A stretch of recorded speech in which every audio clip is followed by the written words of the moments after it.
Puji Tuhan, haleluya. Kita ada karena anugerah Tuhan, kita ada karena kebaikan Tuhan yang begitu luar biasa dan nyata terjadi dalam hidup kita, sehingga kita dapat menjalani hari-hari kita itu karena kebaikan dan anugerah Tuhan. Resilient, saya tangguh di dalam Tuhan. Hari ini kita akan sama-sama kembali belajar kebenaran firman Tuhan yang terdapat di dalam kitab 1 Raja-Raja pasal 11 ayat yang ke-40. 1 Raja-Raja pasal 11 ayat yang ke-40 saya bacakan. Lalu Salomo berikhtiar membunuh Yerobeam, tetapi Yerobeam bangkit dan melarikan diri ke Mesir kepada Sisak raja Mesir, dan di Mesirlah ia tinggal sampai Salomo mati. Ya. Firman Tuhan hari ini saya berikan judul jaga pikiran. Kalau kita perhatikan, Salomo ini adalah raja yang terkenal karena hikmat, karena kekayaan dan kemuliaannya. Ya, ia membangun bait Allah, memimpin Israel pada masa kejayaan, dan kemudian menerima banyak berkat dari Tuhan. Tetapi Salomo pada akhirnya jatuh. Kita tahu bagaimana kisah Salomo. Tetapi Salomo jatuh, dan kejatuhannya tidak jatuh dalam satu hari saja. Melainkan kejatuhannya dimulai ketika pikirannya tidak lagi dijaga oleh kebenaran Tuhan. Pikirannya tidak dijaga oleh kebenaran Tuhan. Yang dimana Salomo ini mulai berkompromi, mengabaikan perintah Tuhan, mengikuti ilah-ilah asing karena pengaruh istri-istrinya. Akibatnya hatinya menjauh dari Tuhan. Nah, kalau kita perhatikan keseluruhan pasal dalam pasal 11 dan 12, dapat dilihat bahwa apa yang dimulai di dalam pikiran, ya, kejatuhan Salomo dalam pikiran, akhirnya menghasilkan akibat yang besar. Ya. Sehingga dari hal inilah kita harus belajar bahwa penting sekali untuk memakai ketopong keselamatan, untuk melindungi pikiran kita, untuk melindungi kepala kita. Secara rohani, ketopong keselamatan berbicara tentang pikiran yang dijaga oleh firman Tuhan. Ya, pikiran yang dijaga oleh firman Tuhan. Sehingga dapat kita lihat bahwa begitu pentingnya menjaga pikiran kita agar selalu sesuai dengan firman Tuhan. Karena ternyata ketika pikiran kita sudah tidak lagi sesuai dengan kehendak Tuhan, ada akibatnya. Pertanyaan sekarang, apa akibat jika pikiran kita tidak dijaga? Kalau kita berkaca dari konteks 1 Raja-Raja 11 dan 1 Raja-Raja 12. Yang pertama, akibat jika pikiran kita tidak dijaga yaitu pikiran kita ini akan membuat kita mengalami yang namanya kejatuhan. Akan mengalami yang namanya kejatuhan. Setelah Salomo berpaling dari Tuhan, keadaan mulai berubah. Ya, musuh-musuh mulai bangkit, Hadad, Rezon, Yerobeam. Ada musuh-musuh yang bangkit. Sebelumnya mereka bukan ancaman besar terhadap Salomo. Tetapi setelah hati Salomo menjauh dari Tuhan, masalah demi masalah mulai muncul. Ya, masalah demi masalah mulai muncul. Kemudian kejatuhan Salomo ini sebenarnya tidak dimulai ketika musuh itu datang. Ya. Ketika masalah itu ada, musuh-musuh itu datang, itu bukan kejatuhan dari Salomo. Melainkan kejatuhannya itu dimulai ketika ia membiarkan pikirannya menjauh dari Tuhan. Ketika pikirannya menjauh dari Tuhan. Inilah prinsip pentingnya. Ya. Sebelum seseorang jatuh dalam tindakan, biasanya ia sudah jatuh terlebih dahulu dalam pikirannya. Dalam pikirannya. Kejatuhan dalam dosa biasanya dimulai dari kompromi kecil. Pikiran yang salah dan kebenaran yang diabaikan, sama seperti Salomo. Dia tahu kebenaran, namun dia mengabaikan kebenaran itu. Sehingga dia mengikuti apa yang menjadi kemauan istri-istrinya. Kalau kita lihat dalam kehidupan kita sekarang pun demikian. Kejatuhan seseorang sering dimulai dari melihat dosa sebagai hal biasa. Oh, tidak apa-apa. Sekali-sekali tidak apa-apa. Kejatuhan dimulai dari menyimpan kepahitan. Bermain-main dengan godaan. Saya kan kuat. Bisa sekali-sekali. Saya tidak akan terikut arus dunia kok. Kalau saya ikut beserta dengan teman-teman saya yang mungkin minum-minum, rokok dan lainnya, toh saya tidak akan tergoda.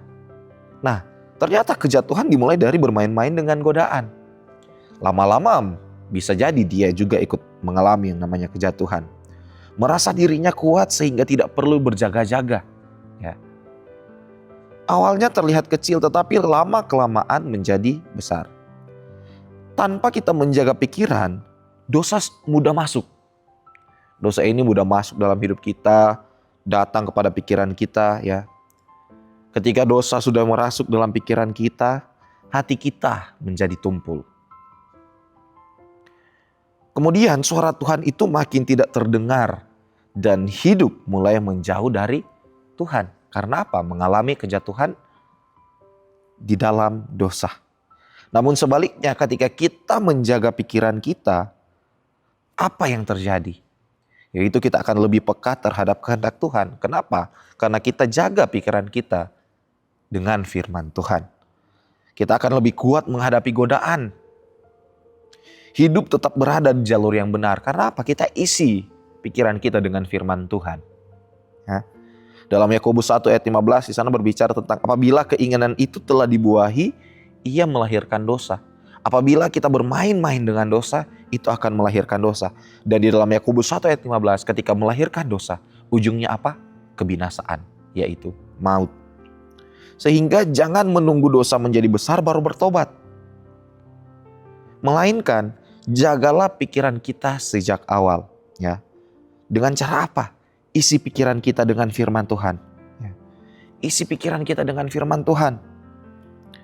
Hindari hal-hal yang mendorong kita untuk kompromi terhadap dosa. Kita cegah itu dari awal. Kemudian jangan bermain-main dengan dosa. Jangan kita bermain-main mencoba-coba untuk bermain-main dengan dosa. Karena kita akan mengalami yang namanya kejatuhan. Ya. Nah, ternyata kalau kita perhatikan juga, kejatuhan Salomo tidak berhenti pada dirinya sendiri. Di poin yang kedua, akibat dari tidak menjaga pikiran, kejatuhan Salomo tidak berhenti pada dirinya sendiri. Akibatnya juga yaitu apa? Perpecahan. Kalau kita perhatikan di dalam 1 Raja-Raja 12, 1 Raja-Raja 12 ayat 16 saya bacakan dan 17. Setelah seluruh Israel melihat bahwa raja tidak mendengarkan permintaan mereka, maka rakyat menjawab raja, "Bagian apakah kita dapat daripada Daud? Kita tidak memperoleh warisan dari anak Isai itu. Ke kemahmu, hai orang Israel. Uruslah sekarang rumahmu sendiri, hai Daud." Maka pergilah orang Israel ke kemahnya. Sehingga Rehabeam menjadi raja hanya atas orang Israel yang diam di kota-kota Yehuda. Kita lompat ayat 19. Demikianlah mulanya orang Israel memberontak terhadap keluarga Daud sampai hari ini. Kita perhatikan, pada masa Rehabeam, kerajaan Israel terpecah menjadi dua. Karena apa? Akarnya dari kejatuhan Salomo. Pikiran Salomo yang tidak dijaga. Ya. 10 suku mengikuti Yerobeam dan hanya 2 suku yang tetap bersama dengan Rehabeam. Ya. Kerajaan yang dipersatukan oleh Daud, kemudian diperluas oleh Salomo, diberkati oleh Tuhan, akhirnya terpecah akibat dari tidak menjaga pikiran, yaitu berakar dari apa yang Salomo lakukan. Sehingga terjadi yang namanya perpecahan. Sehingga dapat kita lihat prinsipnya di sini yaitu pikiran yang tidak dijaga bukan hanya merusak diri sendiri. Jadi pikiran yang tidak dijaga ini dia dampaknya akibatnya bukan hanya terhadap diri kita sendiri. Tetapi bagaimana pikiran yang tidak dijaga berdampak juga dan memengaruhi orang-orang di sekitar kita. Kalau hati kita menjauh dari Tuhan, pikiran kita tidak selaras lagi dengan Tuhan, akibatnya kesatuan mulai rusak. Ya. Kalau pikiran tidak lagi dipimpin oleh Tuhan, akibatnya keputusan yang salah membawa kepada perpecahan. Karena kalau kita lihat dalam contoh kehidupan kita sekarang, ketika seseorang memelihara kepahitan, ya, egois, tidak mau mengampuni, dan merasa dirinya paling benar, maka hubungan mulai retak.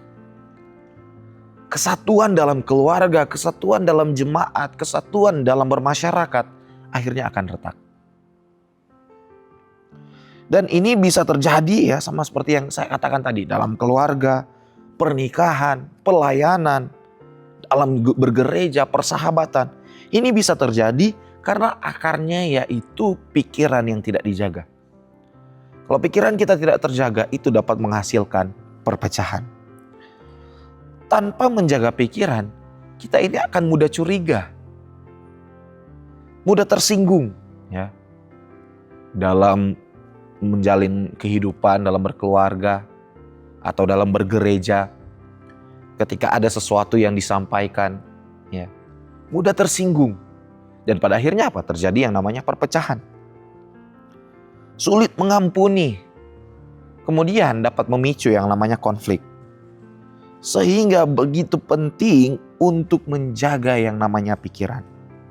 Karena dalam kita menjaga pikiran ada manfaat yang luar biasa. Yaitu hubungan kita lebih sehat. Ya. Hati lebih damai, menjadi pembawa damai, dan kemudian menjaga yang namanya kesatuan. Menjaga kesatuan. Di dalam Galatia 6 ayat 7, apa yang ditabur orang itu juga yang akan dituainya. Kalau kita menabur firman Tuhan, kalau kita menabur yang namanya kebaikan, dalam Galatia 6 ayat 7 dikatakan bahwa kita akan menuai kebaikan. Sebaliknya kalau kita menabur yang namanya iri hati, kita menabur yang namanya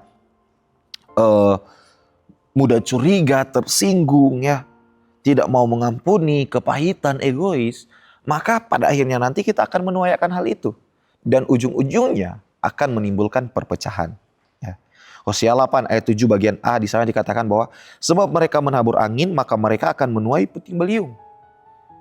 Bisa jadi ketika kita menabur, ya, kita menabur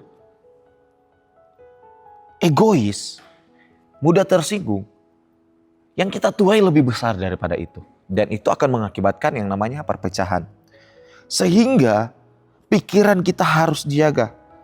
Karena pikiran yang tidak dijaga bisa menghasilkan dampak yang jauh lebih besar daripada yang kita bayangkan. Ya. Sehingga dalam kehidupan kita marilah kita belajar untuk mengampuni. Jangan memelihara kepahitan. Jaga pikiran dari prasangka dan curiga. Jadilah pembawa damai dalam keluarga dan gereja. Sehingga yang menjadi kesimpulan pada akhirnya apa? Kalau kita belajar dari sini, apa akibat Salomo tidak menjaga pikirannya? Kejatuhan. Pikiran yang tidak dijaga membuka jalan bagi kemunduran dan kejatuhan rohani. Perpecahan. Pikiran yang tidak dijaga menghancurkan apa yang Tuhan sudah bangun dan mengakibatkan perpecahan. Karena itu Paulus berkata, dan terimalah ketopong keselamatan. Peperangan sering dimulai dari pikiran. Jadi kita harus menggunakan ketopong keselamatan. Jika pikiran kita dijaga oleh firman Tuhan, hidup akan tetap kuat. Tetapi jika pikiran dibiarkan dipengaruhi oleh dosa dan dunia, kejatuhan dan perpecahan bisa menjadi akibatnya. Puji Tuhan. Amin kebenaran firman Tuhan. Tuhan Yesus memberkati kita semua. Terima kasih telah mengikuti Renungan 79. Kiranya dapat menjadi berkat bagi kita semua.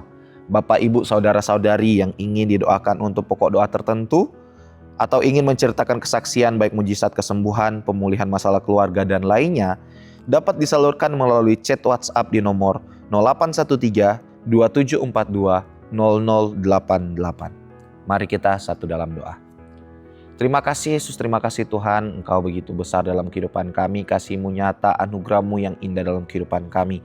Pada pagi hari ini kami diajarkan kembali bagaimana pentingnya kami menjaga pikiran kami, sehingga kami terhindar yang dari yang namanya perpecahan, kami terhindar dari yang namanya kejatuhan di dalam dosa. Karena kami semua menjaga pikiran kami dengan ketopong keselamatan, dengan firman Tuhan yang ada dalam pikiran kami Tuhan. Biar firman-Mu, ketopong keselamatan ini selalu menjaga pikiran kami, sehingga kami dapat berjalan di jalan-jalan-Mu Tuhan. Terima kasih Yesus, terima kasih Tuhan.